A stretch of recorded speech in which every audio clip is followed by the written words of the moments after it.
tu payes comment Ouais, donc voilà, je peux régler en abeille, parce qu'une abeille égale 1 euro, donc c'est vraiment la même somme.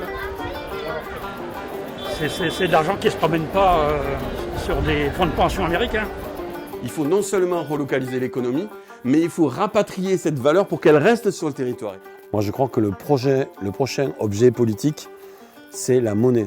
Cultiver sans avoir cette épée de Damoclès sur la tête où il faut être dans un truc de rendement. Enfin, moi, j'ai envie de faire de la qualité. On veut rémunérer en monnaie, par le revenu autonomie, des activités qui sont importantes pour nous. Et donc si c'est important pour nous de relancer la biodiversité dans une forêt, par exemple, eh bien quelqu'un doit toucher un revenu autonomie pour ça. Depuis le confinement, on parle beaucoup d'éco-village, tout quitter pour aller vivre plus proche de la nature, consommer local, lutter contre la précarité. Mais que représentent réellement ces alternatives? Est-ce complètement utopique? Je me suis renseignée et j'ai trouvé plus de 2000 écolieux en France, tous très différents les uns des autres finalement. J'ai alors décidé de vous emmener à Terra, dans le Lot-et-Garonne, à 1 heure de Toulouse. Terra, ce n'est plus simplement un écolieu, c'est tout un écosystème sur un rayon de 30 km, basé sur un modèle économique qu'il me semblait important de relayer, comme un véritable début d'alternative à notre système économique actuel.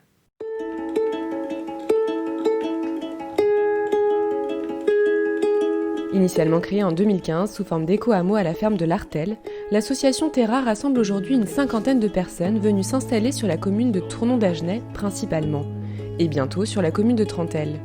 Julie en fait partie, elle s'est installée en 2019 et commence tout juste son activité de transformation alimentaire.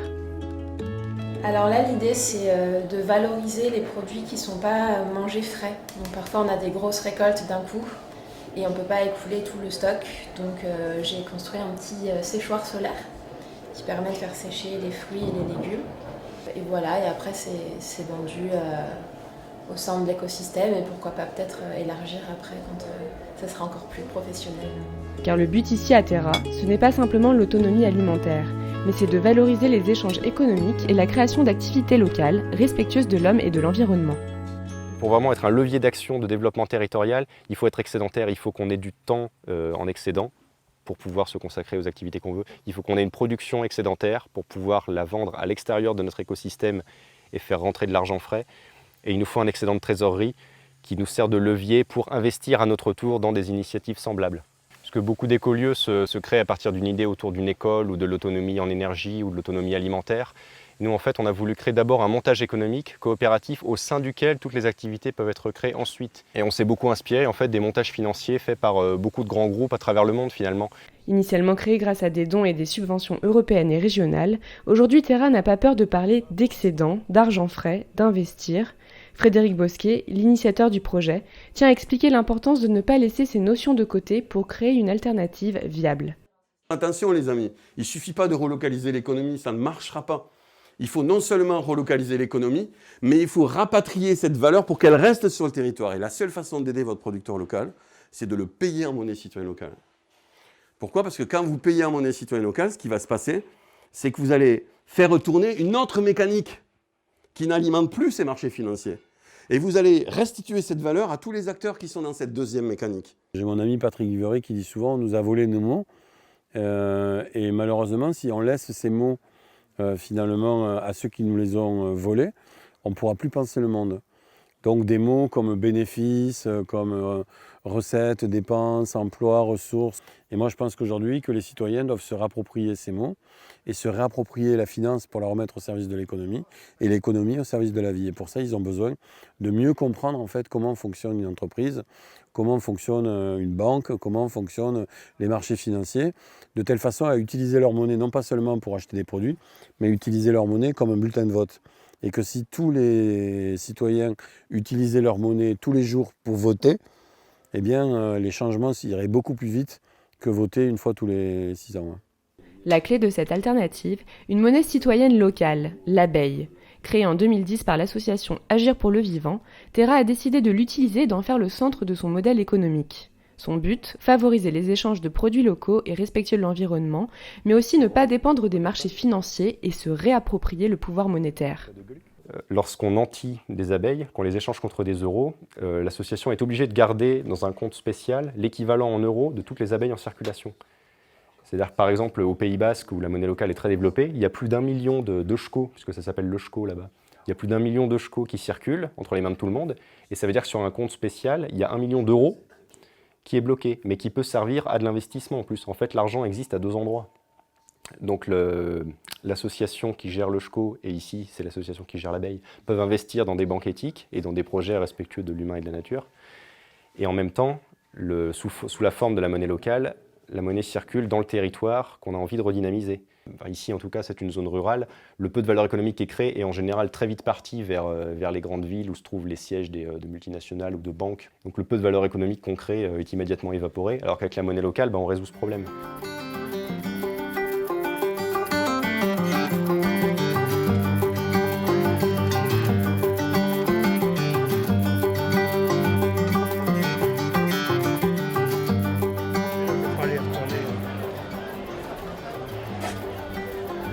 Je peux régler en abeille, parce qu'une abeille égale 1 euro, donc c'est vraiment la même somme. C'est de l'argent qui ne se promène pas sur des fonds de pension américains. L'enjeu, convaincre les producteurs locaux d'utiliser cette monnaie locale, mais aussi de revitaliser une commune via la création d'activités sur le territoire, en finançant un revenu d'autonomie versé à 85% en abeilles. Francesco ne le touche pas encore, il cultive la spiruline, un complément alimentaire bio.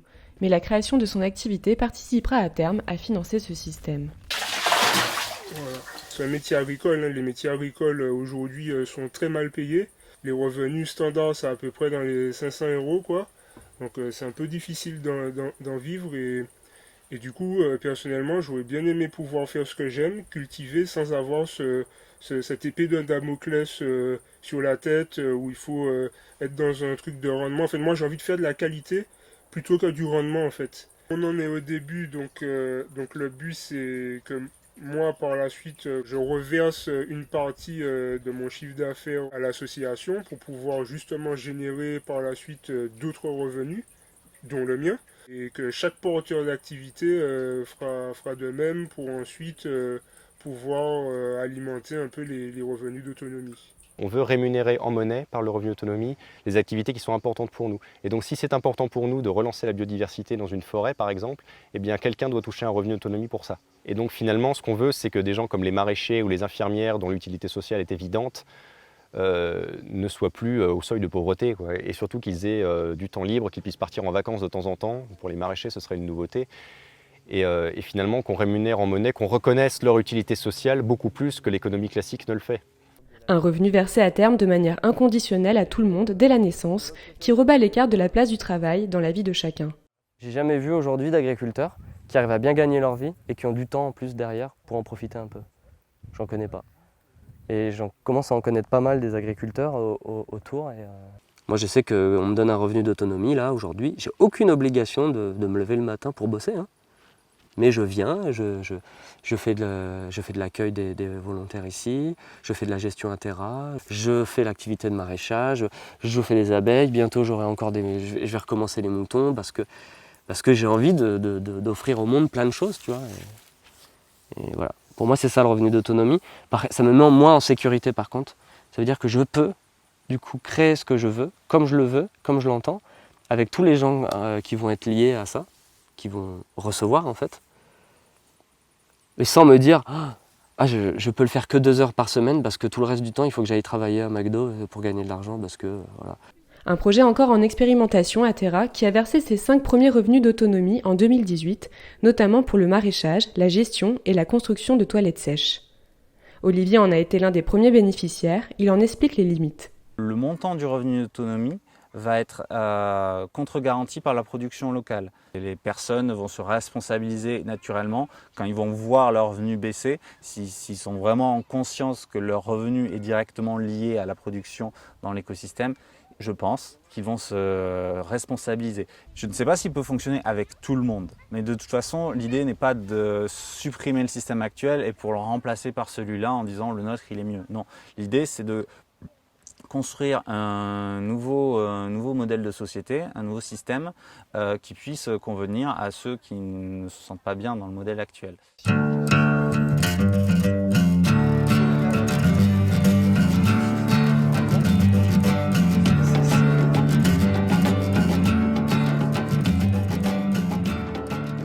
J'ai un travail travaille, je suis psychologue, je travaille à l'hôpital et j'aimerais bien plus tard continuer de faire ce métier tout le temps. Donc ça nécessitera de se rapprocher d'un écosystème, d'un éco-village, pour pouvoir justement à la fois vivre en accord et être dans un réseau. C'est là où l'écosystème est beaucoup plus résilient que l'éco-village. Exactement. Parce que tout le monde ne peut pas avoir un éco-village. Terra, au départ, se présentait vraiment comme un projet d'éco-hameau, ou même d'éco-village. L'intitulé, c'était éco-village pour un 21e siècle. Et quand on s'est installé dans le Lot-et-Garonne, on avait un terrain donc d'une douzaine d'hectares. Et on pensait vraiment s'appuyer sur des dispositifs de loi qu'on connaissait pour pouvoir implanter un éco-hameau sur ce terrain. Et en fait, progressivement, pour tout un tas de raisons, d'une part, le fait qu'on n'a pas pu construire finalement sur ce lieu-là, parce que les règles de l'urbanisme et puis les relations qu'on pouvait avoir, qu'on n'a pas eu le temps de construire, qu'on n'a pas réussi à construire avec les collectivités. Donc on a décidé de ne pas construire sur le lieu. Et en plus, cette expérience de vie assez rapprochée finalement, où on partageait un lieu, où on mangeait tout le temps ensemble, où on se partageait les tâches domestiques, on s'est rendu compte que pour beaucoup des personnes qui étaient là, ce n'était pas forcément ce qu'ils avaient envie. Et que chacun progressivement a pris des logements à l'extérieur. Et c'est beaucoup mieux senti dans un mode de vie où on partageait des choses avec le groupe qu'on était venu retrouver, mais qu'en même temps, on rencontrait aussi les personnes du village où on habitait, on rencontrait d'autres producteurs, on rencontrait d'autres associations, on sortait un petit peu et on s'articulait avec l'existant. Créer des liens avec les producteurs locaux, les communes voisines, mais aussi avec des visiteurs extérieurs, sur le point de changer de vie, de créer un écolieu ou tout simplement curieux. L'occasion pour Frédéric de présenter le principe du revenu d'autonomie. C'est-à-dire qu'à partir de maintenant où ils ont ce revenu d'autonomie, ils ont du temps disponible. Et ce temps, soit ils le font pour eux-mêmes. Là, je suis en train de méditer, à 5h du matin. Et je peux le faire parce que je n'ai pas de souci à me lever de 5h du matin, parce que je sais que j'ai un revenu d'autonomie. Mais je peux aussi prendre ma guitare le soir et faire un concert pour les habitants. Je peux aussi, par exemple, prendre du temps et m'occuper des communs. Et là, je suis en train d'aider au maraîchage le matin. J'y vais vers 10h et tout. Puis j'aide le jardinier parce que moi, j'aime bien faire ça. Et je ne me pose pas la question de savoir est-ce que ça va me rapporter des thunes ou pas. Et puis en même temps, j'ai aussi le choix aussi d'avoir une activité économique. C'est un peu un congé payé, finalement. On est en congé payé tout le temps. On est payé et on fait ce qu'on veut. Voilà, on est toujours... Par contre, si on ne produit pas suffisamment, le tas baisse, donc le revenu d'autonomie baisse, et à un moment donné, je dis « Oh putain, il va falloir que je m'arrête de bosser parce que sinon... » Un revenu inconditionnel qui pose question quant à l'organisation du travail. Donc en fait, on a du mal à faire que les personnes viennent faire des activités Alors, ils viennent aider, mais ils ne viennent pas forcément porter des projets alimentaires. Nous, à notre petite échelle, je le vois, quoi, quand je produis pas mal de légumes et qu'à un moment donné, les personnes ne venaient plus le chercher sur place. J'avais même mis un système en place où les gens pouvaient venir les chercher dans le jardin, directement les cueillir, et que c'était 40% moins cher, donc quasiment la moitié prix. Parce que ça prend du temps de récolter aussi. Et il y avait 3 pélos qui venaient faire ça. Il y avait personne qui portait par exemple l'activité de distribution, et donc forcément c'était du bricolage, quoi. C'était soit Simon qui du coup s'en occupe parce qu'il sent bien qu'il n'y a personne, soit des personnes qui sont bénévoles, qui le font quelques mois puis qui à un moment ont besoin de gagner de l'argent ou bien s'essoufflent, ont besoin de reconnaissance. La conclusion, c'est de se retrouver seul pour organiser son travail dans le cadre d'un projet collectif. C'est pas super efficace parce que comment je sais si j'ai bossé assez? Est-ce que j'en ai fait assez? Est-ce qu'il faut mieux que je produise plus de légumes ou que je consacre plus de temps à les distribuer?